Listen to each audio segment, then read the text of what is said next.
For today's recipe, I will be showing you how to make this incredibly easy double chocolate loaf. In a large bowl, combine 2 cups of all-purpose flour, 1/2 cup of sifted cocoa powder, 2 teaspoons of baking powder, 1/4 teaspoon of sea salt, and 3/4 of a cup of packed brown sugar. You could use light or dark for this recipe. You'll want to whisk this until it's well combined and set aside. In a separate bowl, lightly whisk 2 large eggs. To this, add 3/4 of a cup of whole milk, as well as 1/2 cup of butter that is melted and cooled slightly, and 1 teaspoon of vanilla extract.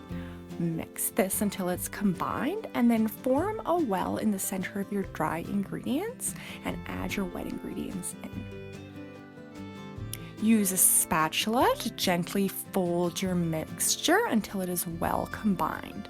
This is a very thick mixture, so this will take a minute or 2 to combine. Now we will add in our mini chocolate chips, so I'm using 1/2 of a cup.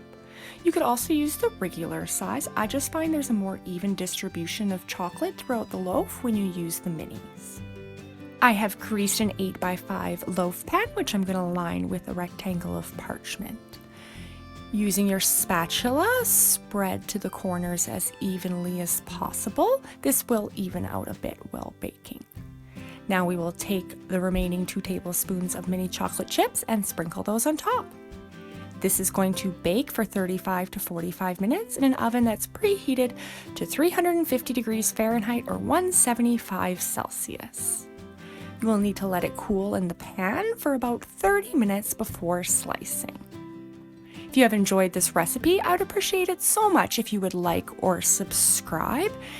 And if you have any questions or anything, just let me know down in the comments section below. I hope that you'll join me next week for a new recipe.